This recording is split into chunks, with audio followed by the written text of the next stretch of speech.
I find most things when I look around enough houses and see enough houses, all the kitchens, I go, it's a lovely house and kitchen's just been fitted up, but I would want to rip out the kitchen, start again, which you're paying for. So I found a very generic design, and I wanted something, when we're developing to this level, I wanted something to really be individual and be bespoke. And I didn't know what I wanted. That was the only thing as well. You knew that, didn't you? But that's often the case. I think all clients never know sort of what they want until they see that picture and they go, yes, I can live amongst that. That is different. That's going to give me the je ne sais quoi and the entertainment space that you want for the family and that you want for friends to come in and just enjoy. But it must have, I think that must be quite hard for you, because I came into this because I knew every part of what this house should look like, apart from this kitchen. Even like you've done the boot room, you've done the pantry, I knew in my head what they should be, but the kitchen had to fit, it had to tick so many boxes of fitting with the authentic kind of origins of the house. And then again, my partner, she wanted a bit more modern. I'm very old school. I'm, like me, quite traditional designs. But I think we gelled quite early on because you've got quite a passion for Georgian architecture. Hence the area Stamford, where I'm from, is a Georgian town. Everything's symmetrical, everything is just balanced and in proportion. And I immediately sort of picked up on that with you, that you just need things to look sort of easy on the eye. And not too ostentatious, not too heavy. And that's where you are different from the other sort of brands out there. It's a proper bespoke service. Well, it's important to us to deliver, again going back to the sort of individuality, but the ergonomics, the practicalities, that wow factor, and the personal touches. You know, you're a family man. It's got to cater for the kids. It's got to cater for how Steph uses the kitchen. And that's why we introduced the Georgian sort of mouldings within the design, but then a little bit more of a striking marble. Well, I say marble, it's a near lift material that's, scratch resistant, heat resistant. Which of course I didn't know about. And that's where you were adamant. I said, well, how about then? You said, no, you have to go for Neolith. But I think it's like people sort of saying, what would you define the design as? But you can't really define it as anything, because people are sort of like, it's a little bit Scandinavian, it's a little bit, some people say it's quite like LA and everything. But I said, well, no, actually, if you look at the traditions of the design, the fluted, the paneling, they're all very traditional, but there's modern twists. So we were able to wrap it up pretty much over WhatsApp messages, I think.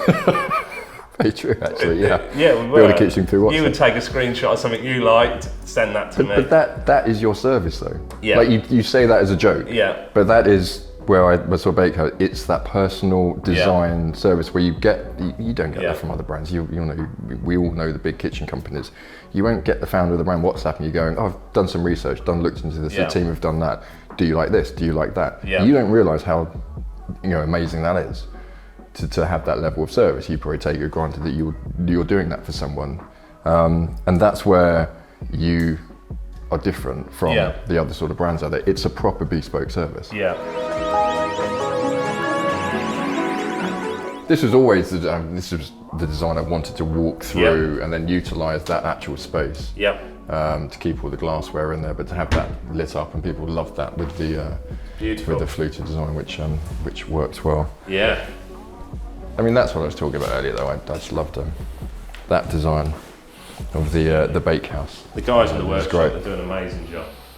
So again, number one choice for worktop in Neolith is that we can sort of mitre the sides, the profiles of the edging.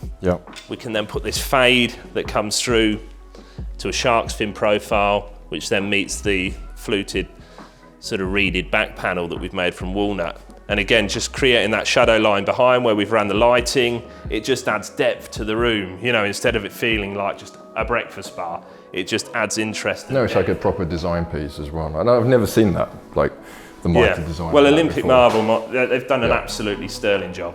And of course, then I've been able to then try and fit the walnut throughout the house. So, we've got the wine cellar, which we've done like the walnut paneling. We've got the shelving over here, which I've done, just the little, sort of touches of walnut. The scullery, indeed, which I love, actually. Well, it's a kitchen, isn't it? First thing I unpacked and filled was the wine fridge. It's like it's like everything gets put in here, and of course you utilise that because everything's kept in here as well. Yeah. So you put everything in this dishwasher to explore it to then put it in. And the open shelving works good. Yeah, you wouldn't want it behind. Good. Opening all the cupboards. I think that's what I remember. We put some adjustment in here. Yeah. I think that's enough. It seems to give you the. Let's see, I've got my two Nespresso machines, just in case. I saw that. I don't know, terrible, isn't it? It's it works well. So. Awesome, isn't it? It's actually one of my favourite, I always wanted the boot room. Because I always talk to you about, I think what we called these in there, I always called them like the locker area. So yeah, absolutely. Every Seating. sort of, it's organising sort of like the family as well. So everyone's got their little, we have little locker, their shoes, 4 walking baskets. boots, walk straight out, door gets put in the basin. Don't you door and move? You. I know, and then not that you enjoy that much, but you get plenty. So yeah, and I love walking. We've got the park opposite, and if we went for that sort of green smoke, which wouldn't have worked. I say I love this colour, and I do, but it would have totally changed the kitchen design if we had used, which I would never have used this in the kitchen. But here, as you say, it's got that sort of lodge vibe to it. Absolutely. It brings in the green. We've got so much green on the outside. And from warmth Richmond as well on that wintry day when you're going to come in cold, damp, and you just walk in here and immediately feel warm.